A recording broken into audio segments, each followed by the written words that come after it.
This is the Daily Saints Pod with Zach and Greg. Hello and welcome back to the Daily Saints Pod. My name is Greg, and as always today joined by my good friend, wonderful co-host, Zach. How you doing, mate? You alright?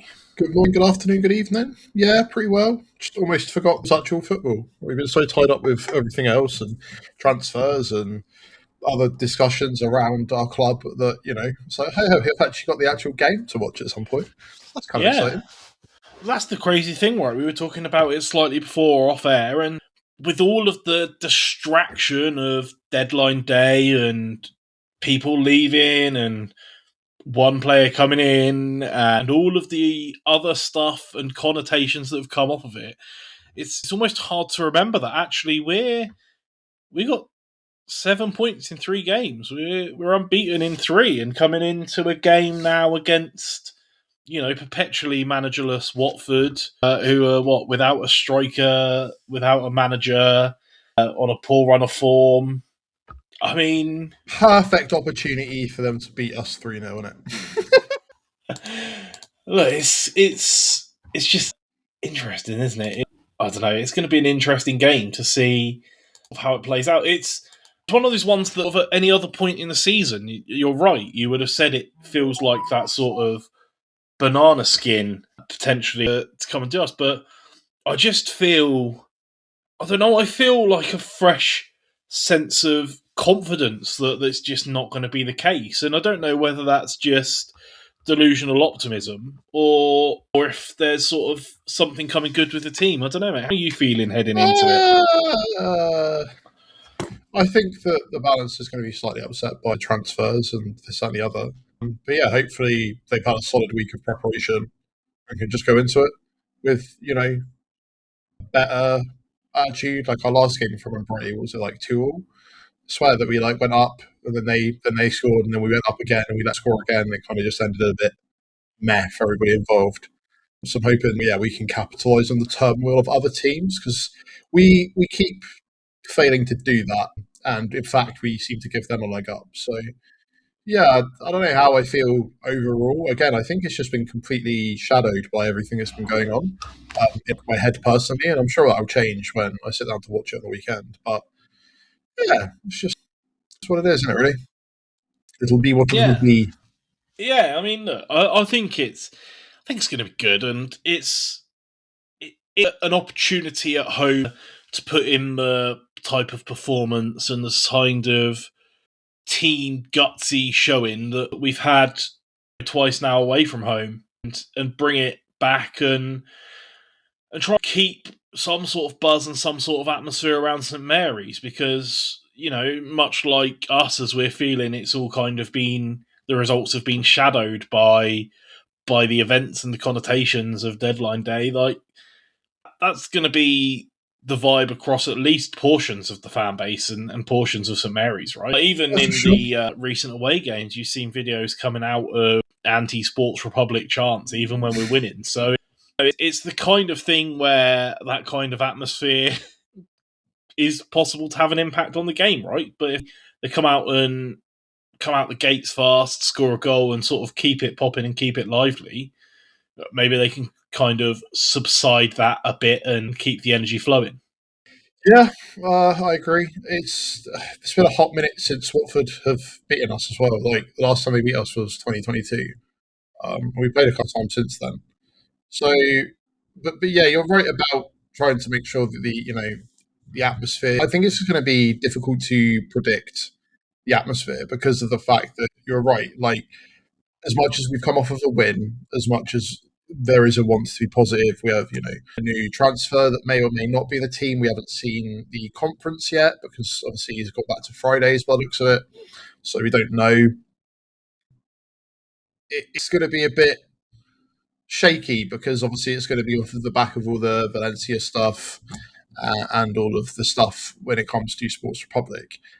And I think it's always a difficult balance to protest that and also not affect what's going on the field. And, they're probably going to hope from a board perspective a few wins or sweep it under the rug. and it'll be interesting to know, like, would we actually end up harming our own chances by, protesting it specifically at games? Who knows? I'm not an expert on that kind of things, but I don't know. I'm hoping for at least a slightly better atmosphere, especially where we've come off the back of a win. As much as it feels like it was a million years ago at this point. Yeah, that's it. And look, we've been speaking all season about building momentum, or in fact, like for the last 2 years, about the importance of momentum and keeping it. And the fact of the matter is that the position we're in at this point of the season means that every game is effectively a must win, right? Like, if we're still hoping to push for promotion, which is still the line towed by the club, whether you believe it or not, this is every game, basically. At least for the next 5, 6, 7 games, they're games that we're going to be needing to be looking to get 3 points from. So it'll be interesting to see if the sort of togetherness that the team seems to have created in the last couple of games and we've sort of enjoyed seeing is, good enough and strong enough to hold through what I'm sure will be some moments of adversity amongst that sort of need to must win to get there, right? Because that's what we've questioned all season, is mental strength.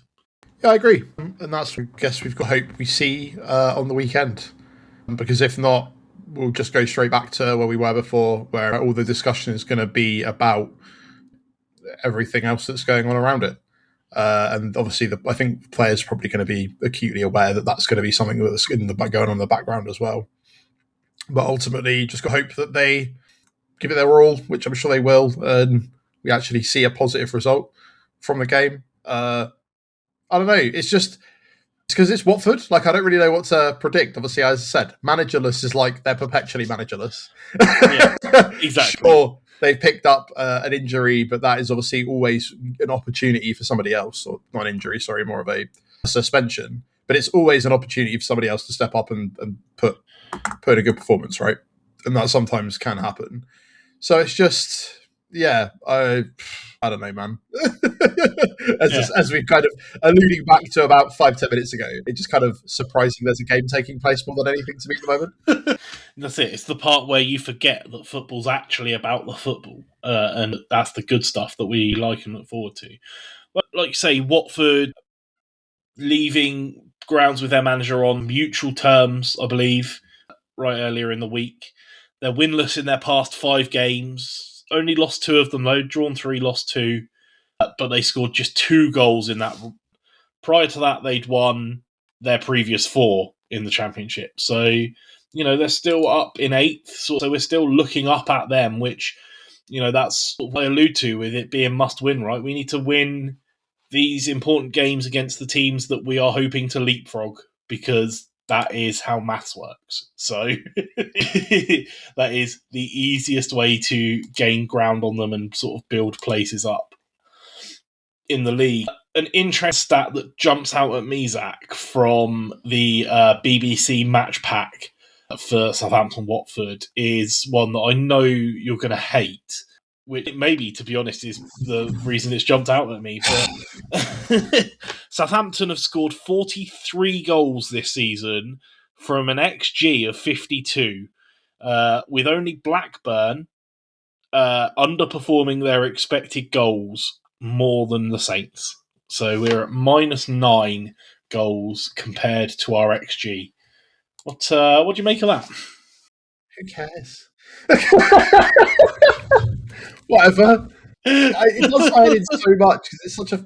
Look, you've had this argument with me many, many times before. I don't really care about the stat. I never really have. It's basically like, we've missed the opportunities that many other strikers would have taken at these points. It's like, yeah, we know this because of formation, because of personnel, because, Adam Armstrong missed a couple of sitters. Yeah. Let's not forget Casper Yander hitting both posts with one shot. Yeah, we've also the beautiful balls going into the box and then nobody there to service them. We've had Leo take on the strike, the inches wide. It's just was it Zaz that managed to put one over the crossbar from about half a yard out? Yeah, so there's also been that. even early on the season, I never thought I'd ever see Ross Stewart score a goal, and obviously now he scored a couple. Fair play to them. But like initially, I genuinely thought like, okay, well, is he ever going to score a goal, or is this just going to go down as another, I'm not going to say Corello, that's really mean, but yeah, it's like it is what it is. But obviously, people take a huge interest in it, and I know that you're more of a stats buff than me, but from a personal perspective, it's like, oh, they're underperforming. It's like I could have told you that without the fact that there's the XG bit, like where we are in the table in comparison to where most people think we should be, including ourselves, is underperforming. I don't need to see the bit where we didn't score the goals we should have scored. Like, you know. Yeah, that's completely fair. All right, mate. Moving on to team lineups. I've been struggling with this one a bit. Obviously, we haven't had a press conference. We don't know any of the injuries, but maybe not struggling in the way you think, but struggling because I don't really think that we've got a lot to talk about here because it's quickly becoming one of the taglines of our show. But if it ain't broke, don't fix it, right? That team won against Stoke comfortably, professionally. Just play that same 11, yeah? Same formation, same 11. Pretty much, but there are things to talk about. Obviously, we've got the newbie in, potentially. We don't know what the deal was. When I was doing research the other day, I think it came up on Transfer Market that he had a hamstring injury, and I don't know how accurate that is. That's always take that kind of stuff up to date news with a pinch of salt, right? Because 9 times out of 10 they don't even update the clubs after a couple of days after they've actually moved. So yeah, I was looking at that and it popped up for me as well. But actually, I think he's played in their most recent game. I can't remember if it was last weekend or just slightly before. So yeah, it's just could be nonsense. Yeah, I think it's just sort of holdover from maybe earlier in the season. So, he should be in at least some position to hit the ground running, you would hope. It's just a waste again, isn't it? This is the other problem I have with January loans like that. Is it's like, I understand completely different circumstances, but early, Premier League, January last year, cast your mind back when we had like Grom back, right? And he kind of like appeared twice, and the rest of it just seemed a waste. I just hope it doesn't become that. It doesn't feel like it's going to become that. It has a lot. I think there's a lot more riding on this, so I'd expect to see him in some capacity. Whether or not he'll be starting, who knows? Only because I think I doubt very much it'll be a start because B, why would you unsettle the team that's won, and B, he only came in maybe Monday, right? Tuesday earliest, right? Because it was late night Monday, so Tuesday earliest. One of those days is going to be a day off. So he's had maybe 2.5 days training with the team, and some of that would have just been media. So but look, he played 74 minutes on the 29th of January. So last week Thursday. So should be at a fitness level to be kicking on at least, which is good to know. He was also making some appearances as well, right? So this is the other thing is that he will probably might not have full fitness for the full 90 anyway, but either does Ross Stewart, and that's just because Ross Stewart. So I expect maybe we'll see him, or if not, they'll do something different and throw Archer on. It really depends on how the game plays out, right? Yeah, I mean, that in itself has the potential to be interesting, right? Like, we expect a change up front, and if it is the case that Archer immediately gets thrown back in the mix, it'll be interesting to see if he is more fired up or completely demotivated by the sort of move to Rangers falling apart, kind of through no doing of his own. We've seen the impact of that, right? Like the Dwight McNeil situation this week, probably the one that's had the most coverage, but there's more than a few cases of sort of people preparing to completely upheave their life. As much as it's like get on with it the next day, you need to understand that we can tell them to get on with it next day. It doesn't necessarily mean people have the headspace to deal with it, right? There's like a couple of lads around Chelsea that get moved around non-stop and chucked about between different teams and this and the other. And the fact that he was left out last weekend shows you that he was very prepared for the move to happen. Yeah. But from a tactical standpoint, if you need something different to Ross Stewart, you would put in Archer, right? But I guess Olakunye might have to deputise like he did last week if that's the case. Yeah, But yeah, either way, I expect to at least see our new signing. yeah. To be honest, I wouldn't have a problem with getting more minutes for the youngster. He's been scoring for fun in the youth levels, right? So making that step up, it would be nice to see him. I don't know. There's like a balance that you want to tread with a striker, right? You don't want to put the pressure on him to come on in a moment or as part of the game where it's so vitally important for him to score. Like we saw that with Damien Downs, and we've talked about that a lot. But also, like bringing him on for the last 15 minutes against Stoke when we were not attacking is like it feels as painful, right? Like if you're a striker, you want to get on the pitch, make an impact, and score.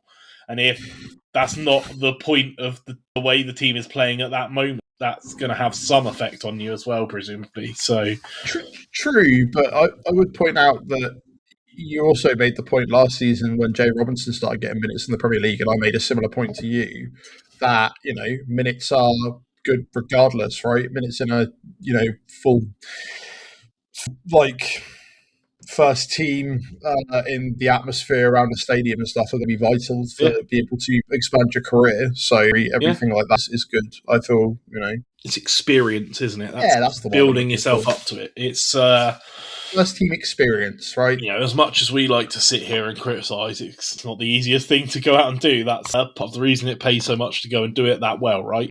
Yeah, it's interesting. But what about the rest of the team? Presuming full fitness, I don't remember anyone going off with any kind of too heavy of a knock or anything last week. So, all being well, obviously pre-press conference as we're hearing, Wellington over Manning stays as the first choice. Yeah. Again, the problem you've got, mate, is if it's not broke, don't fix it. So the only thing you can really talk about is the absentees, and like we talk about, what's going to happen with Dozy now? Because Dozy was supposed to go potentially. Then there was conversation that he wasn't wanted. He was even linked to Feyenoord, actually.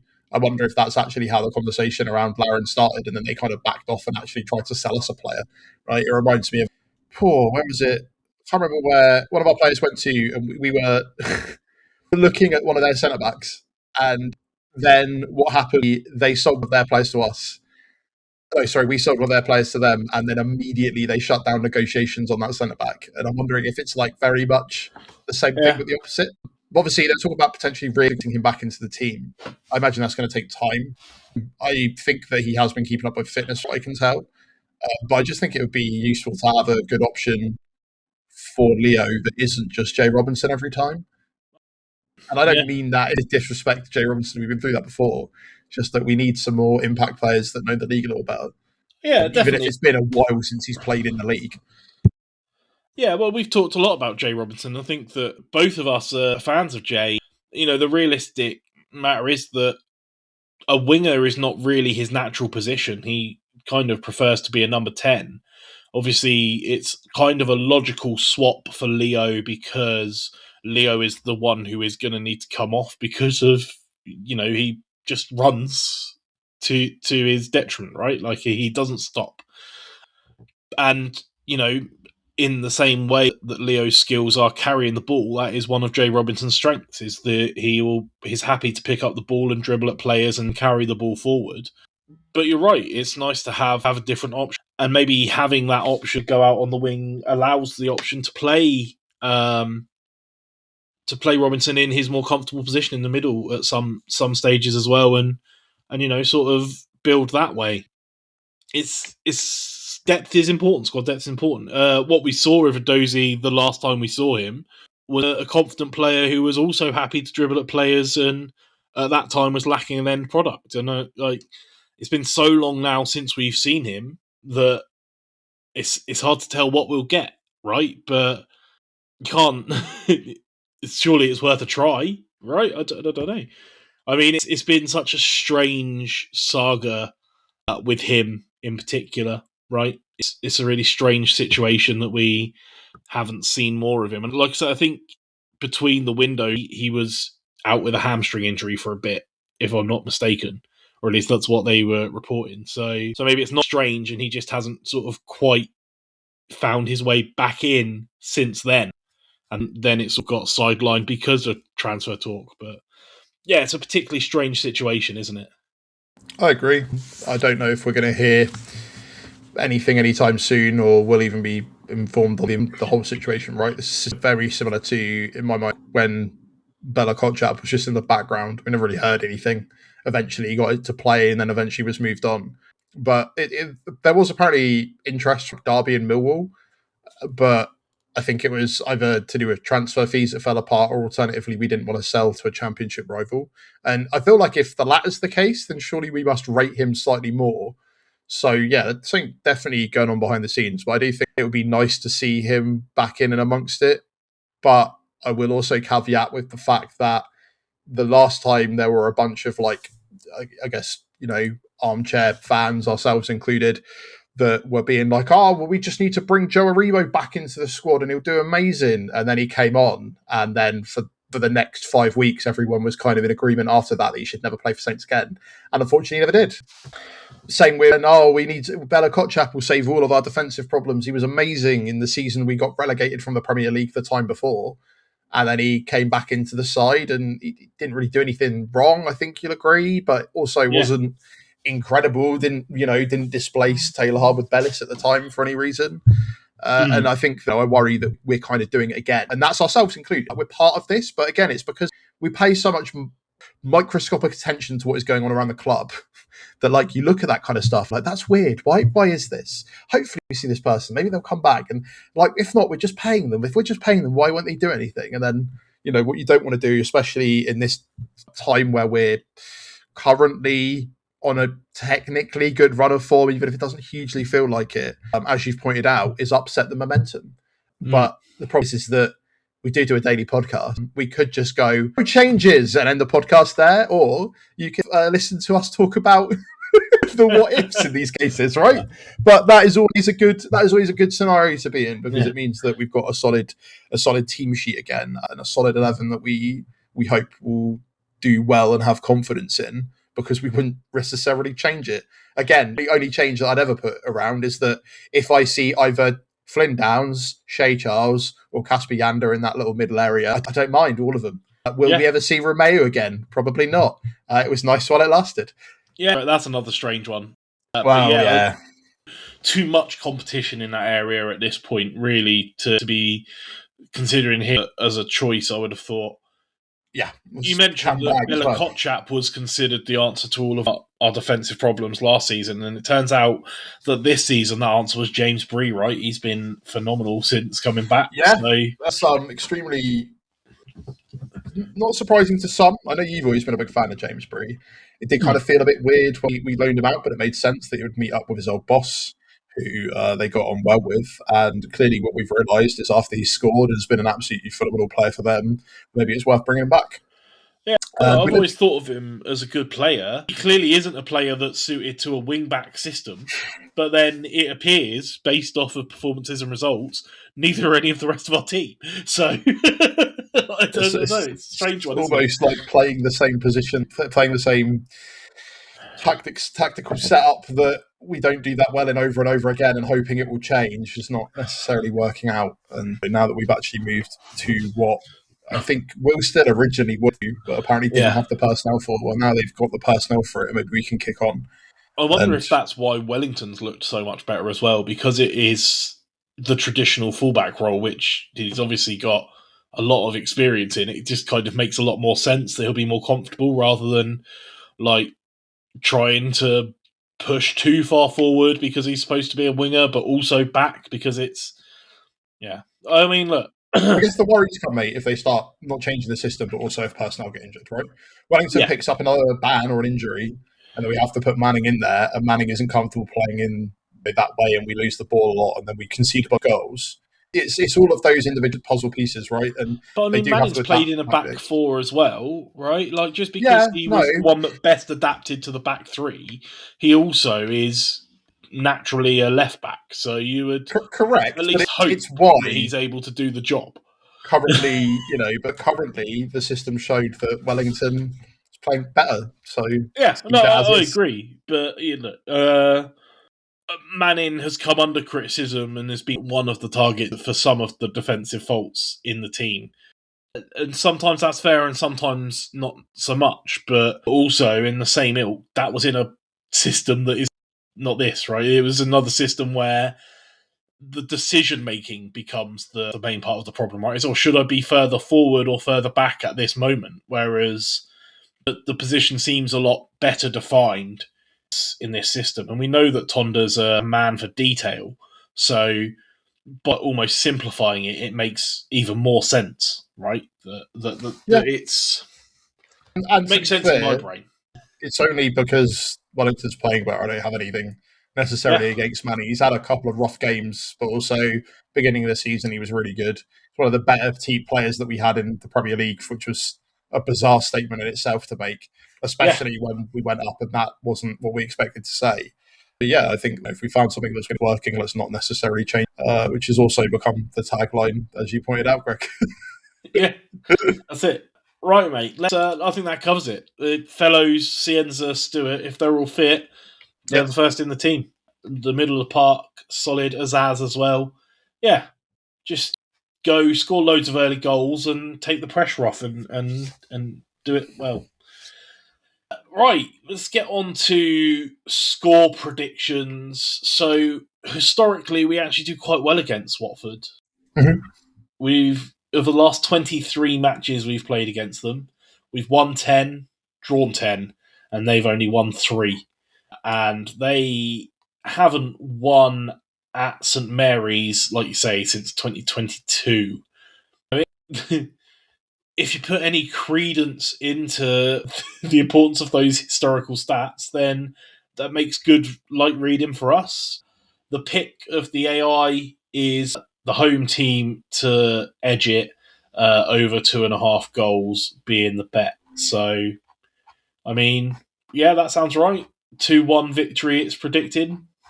Yeah, maybe. It's I, perfectly viable. I would like us to keep another team sheet, but I'll probably just go with 2-0, mate, before you ask me Yeah, the question. I'm all right with yeah, that. I'd like to see Ross Stewart net one, and if Laren's fit enough to play, I'd like to come in, see him hit the ground running, and also net one.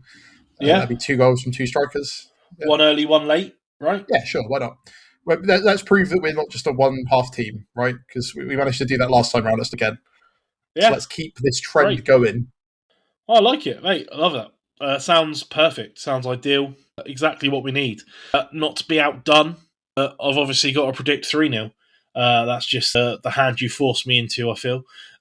You know exactly what you're doing. No, not at all, mate. Look, yeah, I think a clean sheet is not out of the question, right? For the first time in a long time, it really feels doable. So, yeah, 3-0. Let's have Ross Stewart, Leo, and you're right. Yeah, let's get a goal off the bench. Let's have it at 2-0 at half time, and then a goal off the bench for Larin. And like you say, just hit the ground running, get that confidence early. Not worry about whether he's a confidence player or not, because he can just start banging them in for fun, and we'll just have a great time. Yeah, sounds good. Big Yeah, agree. perfect. Let's do it. Right. Well, that is all we have got time for today. So thank you, as always, Zach, for joining me. Thank you, mate. And thank you, everyone, for listening. Let us know your score predictions and how you're feeling about the game in the comments on the socials. We are Daily Saints Pod everywhere: X, Blue Sky, TikTok, Instagram, Facebook, YouTube, everywhere. Hit us up, let us know, and while you're there, give a like, subscribe. We're a newly independent podcast trying to do this for the love of the game. So all of that stuff helps us so much, goes a long way. We see all your comments, all your likes, and they brighten up our day every single time. We will be back, or Zach will be back to discuss the outcome of the game, regardless of how it goes, because I will be away this weekend. But until then, everyone, have a great weekend, and we'll see you then. Come on, Saints! This is the Daily Saints Pod with Zach and Greg.